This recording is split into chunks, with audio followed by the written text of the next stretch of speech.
નમસ્કાર દોસ્તો, ફરી એકવાર આપનું સ્વાગત છે આપની પોતાની યુટ્યુબ ચેનલ સૌરાષ્ટ્ર દર્શન પર। તો દોસ્તો, આજના આ વિડીયોમાં આપણે દર્શન કરીશું ભગવાન શ્રી હનુમાનજી મહારાજના ખૂબ જ પવિત્ર ધામ એટલે કે શ્રી સાળંગપુર ધામના। તો મિત્રો, આપને વાત કરું તો સૌરાષ્ટ્રની ધરતી પર બોટાદથી આશરે 12 કિલોમીટરના અંતરે કષ્ટભંજન દાદાનું ખૂબ જ સુપ્રસિદ્ધ મંદિર આવેલું છે। અને દોસ્તો, આ મંદિર એ આજથી આશરે 175 વર્ષ જૂનું છે। દોસ્તો, આ મંદિર ઇતિહાસ વિશે આપને વાત કરું તો આ મંદિરને 175 વર્ષ પૂર્ણ થવા પર દિવાળીના માત્ર થોડા જ દિવસો બાદ એટલે કે આ તારીખ 16 નવેમ્બર 2023થી અહીં એક ભવ્યથી અતિ ભવ્ય ઉત્સવનું આયોજન થયેલું કે જેનું નામ હતું શતામૃત મહોત્સવ શ્રી સાળંગપુર ધામ।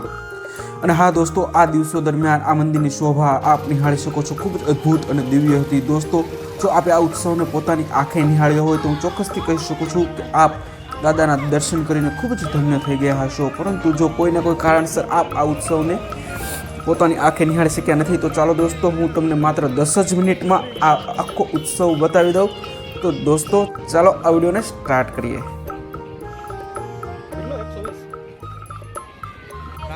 સૌપ્રથમ તો મિત્રો, આ મંદિરમાં પહોંચવા તમારે બસ, કાર કે પછી પોતાના પર્સનલ વ્હીકલથી પણ તમે અહીં પહોંચી શકો છો। આ ઉપરાંત જો દોસ્તો તમારે ટ્રેનથી અહીં આવવું હોય તો સૌથી નજીકનું સ્ટેશન એ બોટાદ જંકશન છે।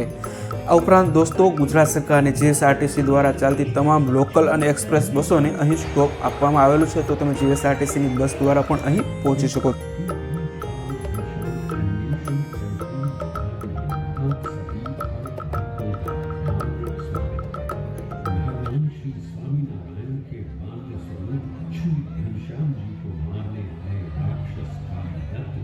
कैसे उद्धार किया देखते हैं इस एनिमेशन 3D फिल्म के माध्यम से।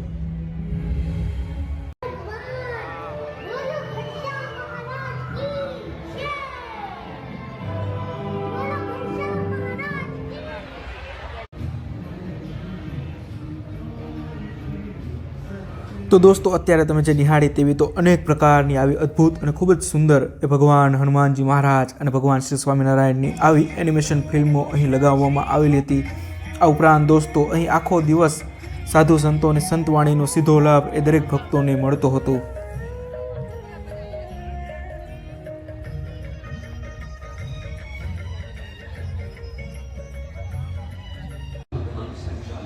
श्री कष्टभंजन देव हनुमान मंदिर साळंगपुर शताब्दी महोत्सव का आयोजित सांस्कृतिक प्रदर्शन में ये है भगवान श्री स्वामिनारायण का किशोर स्वरूप नीलकंठ चरित्र।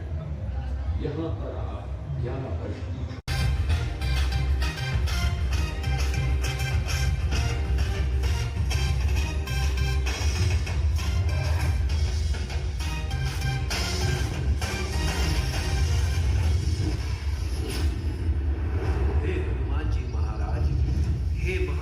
कष्टभंजन देव, आपने इस शस्त्र से कई दुष्टों और कष्टों का विनाश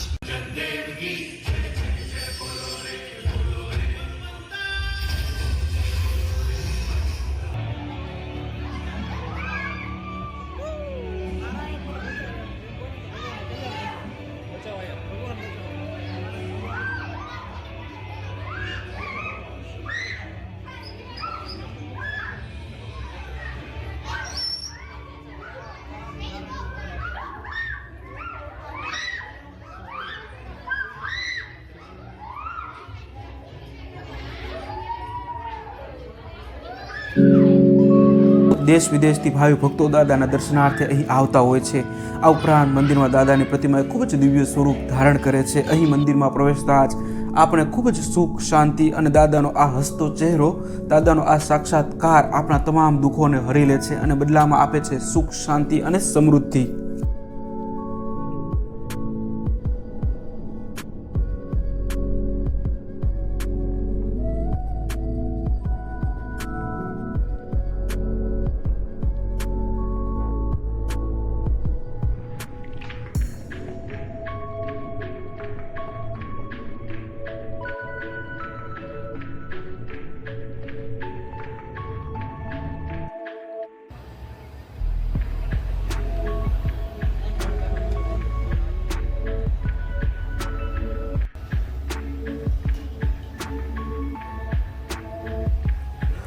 તો દોસ્તો સાળંગપુર ધામમાં હરવા ફરવાની એટલી બધી જગ્યાઓ હતી કે અમે 6 થી 7 કલાકમાં માત્ર થોડી જ જગ્યાઓએ જઈ શક્યા.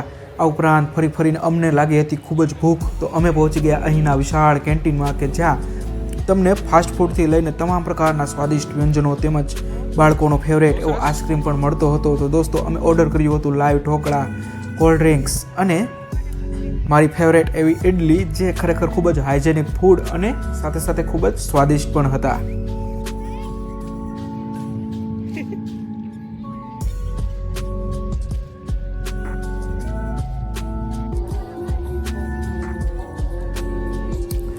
દોસ્તો મંદિરમાં રહેવા અને જમવાની સુવિધા વિશે આપણે વાત કરું તો અહીં આપને વિનામૂલ્યે દાદાની પ્રસાદીના સ્વરૂપે ભોજનનો લાભ એ આખો દિવસ સવાર, બપોર અને સાંજ એમ મળતો રહે છે. અહીં આવેલા વિશાળ ભોજનાલયમાં હાલમાં જ જેનું નિર્માણ કરવામાં આવ્યું છે ત્યાં આપને દાદાની પ્રસાદીનો લાભ મળશે. આ ઉપરાંત જો તમારે અહીં રહેવું હોય તો અહીં વ્હાઇટ હાઉસમાં આપને રહેવાની સુવિધા પણ મળશે. આ ઉપરાંત અહીં નવા ખૂબ જ અદ્ભુત અને આધુનિક સુવિધાઓની સાથે ઉતારાઓનું નિર્માણ પણ હાલ એક ખૂબ જ પ્રગતિમાં છે. આ ઉપરાંત દિન પ્રતિદિન અહીં દાદાની પ્રસાદી સ્વરૂપે 5 થી 7 હજાર લોકો એ દાદાનો પ્રસાદ લે છે અને ક્યારેક શનિવારે તો 15 થી 20 હજાર લોકો પણ દાદાની પ્રસાદીનો લાભ અહીં લેતા હોય છે અને એ ખૂબ જ સ્વાદિષ્ટ પણ હોય છે.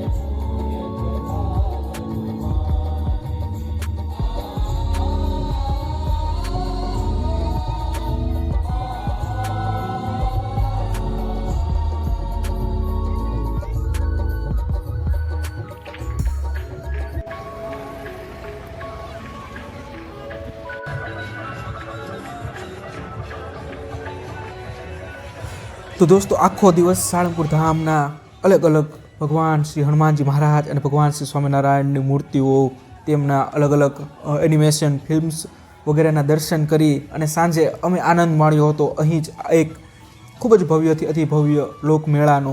તો આ મેળામાં તમે જોઈ શકો છો તેમ ઘણી બધી રાઇડ્સ હતી, જેમ કે ચકદોડ, ટોરા ટોરા, બ્રેક ડાન્સ, ડ્રેગન અને મોતનો કૂવો. આ ઉપરાંત આ તમામ રાઇડ્સમાં બેસવાની પણ ખૂબ જ મજા આવી અને મેળાનો પણ અમે ખૂબ જ આનંદ લીધો. તો દોસ્તો આશા રાખું છું કે આપને અમારો આ વિડીયો ખૂબ જ પસંદ આવ્યો હશે. જો દોસ્તો આપને અમારો આ વિડીયો ખરેખર પસંદ આવ્યો હોય તો આ વિડીયોને લાઇક કરી દો, વધુને વધુ લોકો સુધી આ વિડીયોને શેર કરો, જેથી આપણા સાળંગપુર હનુમાનજી મહારાજના મંદિરે આવી જ રીતે હજારો અને લાખો ભક્તો દર્શનાર્થે આવતા રહે. તો દોસ્તો આ વિડીયોને વધુને વધુ લોકો સુધી શેર કરો અને સબસ્ક્રાઈબ કરો અમારી આ યુટ્યુબ ચેનલને. ફરીથી મળીશું એક નવા વિડીયો સાથે. ત્યાં સુધી જય માતાજી, જય સોમનાથ મહાદેવ, જય જય ગરવી ગુજરાત.